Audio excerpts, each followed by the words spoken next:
Salut, je m'appelle Chucky, tu veux jouer? Oh, attends une seconde.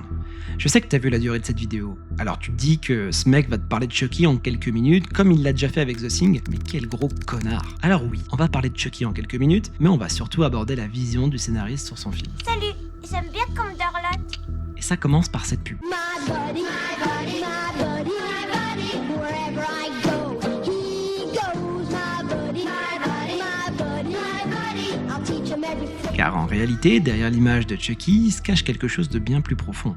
Tout un système qui nous a vendu l'idée qu'une poupée pouvait remplacer un pote, un parent ou une vraie présence. Allez viens, on va rentrer dans la chambre d'Andy pour regarder tout ça. Mec, t'es sûr de ta phrase là?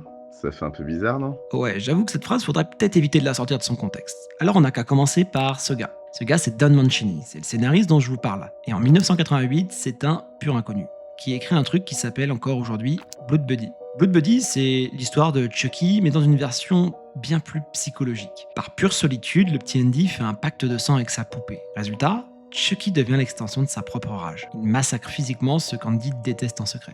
Comme sa babysitter. Ouais, Andy, c'est un sale gosse ingrat. Mais le vrai génie du récit, c'est son ambiguïté. Parce que pendant tout le scénario, le spectateur devait douter. Est-ce que c'est la poupée qui agit ou est-ce que c'est le gamin qui sombre dans une sorte de folie meurtrière? Cette profondeur narrative a malheureusement été sacrifiée en grande partie par le studio qui a imposé le personnage assez cool de Charlie Ray pour en faire un slasher plus classique qui était quand même plus conventionnel pour l'époque. La pub que je vous ai montrée tout à l'heure, c'est vraiment de là que vient son idée. Parce que ces poupées réalistes, elles promettaient un ami éternel, littéralement. Et l'effet sur les parents était dingue. Alors quand Mancini regarde ce délire, il lui vient cette idée. Et si le monstre n'était pas dans le jouet, mais le jouet lui-même, comme une sorte de cheval de Troie moderne. Ce qui nous donne, roulement de tambour, Chucky 1, aussi appelé jeu d'enfant en français. Et pour faire un petit clin d'œil à son inspiration, le scénariste utilise exactement les mêmes codes dans les premières minutes du film. Salut, je m'appelle Oscar et je suis ton ami pour la vie. Heidi ho. Wow! Tout ça pour se faufiler dans le seul endroit où les adultes te regardent jamais vraiment. Parce que quand t'es un gosse, et que maman a fermé la porte, que t'es tout seul dans le noir, qui est-ce qui prend le relais? Ce que je trouve trop bien dans Chucky, c'est que dans la plupart des films d'horreur, c'est toujours très difficile d'intégrer un monstre de manière logique. Et là, pour une fois, le mal, il a juste besoin de ça. Ah oui, et aussi d'un gosse innocent. Wow! C'est d'ailleurs comme ça qu'on fait la connaissance d'Andy Barclay.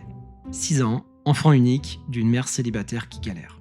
Il faut savoir que dans les années 80, Andy, c'est pas un cas isolé, car c'était l'époque des Latchkey Kids. C'est des gamins qui rentrent de l'école avec la clé de la maison autour du cou. D'où le nom Latchkey Kids. Mais ils rentrent dans des appartements qui sont vides car leurs parents n'étaient pas encore rentrés du travail. Ou comme Andy, dans une famille monoparentale. Oui, parce que le père d'Andy, c'est un fantôme. Et le film, il ne donne que très peu d'indications par rapport à ça. Et c'est papa qui l'a envoyé, il est venu du haut du ciel pour jouer avec moi. Alors, comme si c'était déjà pas assez triste, Karen, qui est la mère d'Andy, elle compense en bossant très tard le soir. Et vraiment, elle fait tout ce qu'elle peut. Mais la conséquence, c'est qu'elle est pas assez là. Alors pour son anniversaire, qu'est-ce qu'elle lui offre? Un substitut de présence. Et là, on parle pas juste d'un jouet, on parle d'un vrai compagnon. Un truc programmé pour dire ça.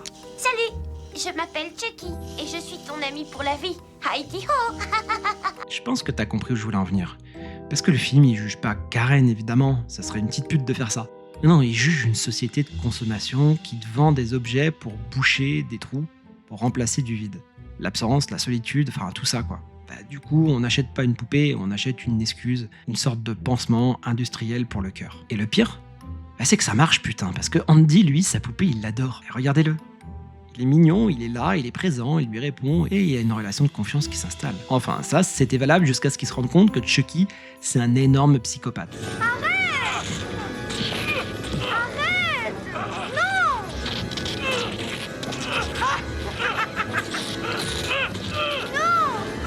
Et je te laisserai découvrir le reste du film si tu l'as toujours pas vu. Car ce qui est sûr dans ce film, c'est qu'il fait flipper. Et d'ailleurs, on pourrait légitimement se demander pourquoi une poupée nous fait autant flipper qu'un zombie ou qu'un loup-garou. Attends, je te donne 5 secondes pour réfléchir. La réponse, c'est parce qu'il est presque humain. Tu es en train de devenir humain. Quoi?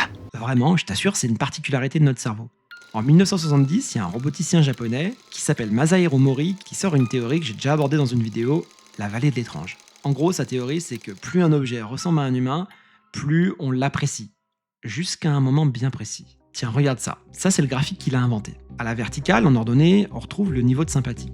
Plus on est haut, plus l'objet semble sympathique. À l'horizontale, en abscisse, on retrouve la ressemblance avec un être humain. Plus on va vers la droite, et plus il ressemble à un humain. Pour illustrer un peu ça, au niveau 1, on pourrait mettre par exemple une poupée de chiffon. Elle ressemble de très loin à un humain, mais on sait que c'est un jouet. On la trouve plutôt mignonne, mais sans plus. Au niveau 2, on aurait la poupée Bravka. Et là, le niveau de sympathie, il monte presque aussi fort que sa ressemblance avec un humain. Mais on sait toujours que c'est un jouet, il n'y a pas de doute permis à ce niveau-là. Au niveau 3, on retrouve Chucky. Parce que lui, il ressemble carrément à un humain, notamment dans les imperfections, dans les mimiques. Et pourtant, on sait qu'initialement, c'est un jouet. Alors la sympathie, elle chute fortement. Plus il devient humain, plus il devient atroce à regarder. Et c'est exactement là le concept de la vallée de l'étrange, parce que ça forme une vallée entre deux montagnes. Et en haut de la montagne, on pourrait retrouver Andy par exemple, lui c'est un vrai humain, donc la sympathie est au maximum. Et cette structure-là, c'est exactement l'évolution de Chucky dans le film. C'est pour ça que notre cerveau a du mal à l'encaisser. Alors c'est inutile de dire qu'à l'époque, Chucky a traumatisé un paquet de gosses, et pas que des gosses d'ailleurs, ça fait partie de ces films qui ont choqué toute une génération. Mais qu'en est-il aujourd'hui ?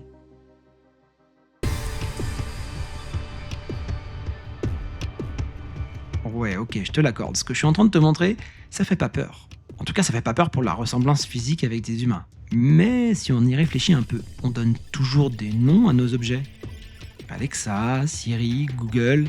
Alors ne me dites pas que vous leur parlez pas, que vous leur racontez pas des trucs des fois. Et finalement, l'essence même de ces poupées des années 80 qui disaient Je suis ton ami pour la vie. Heidi ho. ton téléphone il veut plus ton sang, mais c'est peut-être pire d'une certaine façon parce que lui il veut tes données, il veut ton attention, il veut tes habitudes, tes peurs, ton temps. Il aurait limite de quoi faire passer Chucky pour un vrai enfant de cœur. Ouais, parce que finalement Chucky tuait quoi 4, 5, 6 personnes par film. Alors qu'aujourd'hui, les réseaux sociaux ont poussé des millions d'ados vers la dépression, vers l'anxiété ou même pire, vers le suicide. Alors il y a pas longtemps, j'ai eu une petite baisse de morale et j'ai demandé à Chucky de m'aider à me remonter le moral. Et voilà ce qui m'a sorti. Alors voilà ton remède. Cache tes jouets dans les placards, invite tes peurs à prendre le thé et surtout, abonne-toi.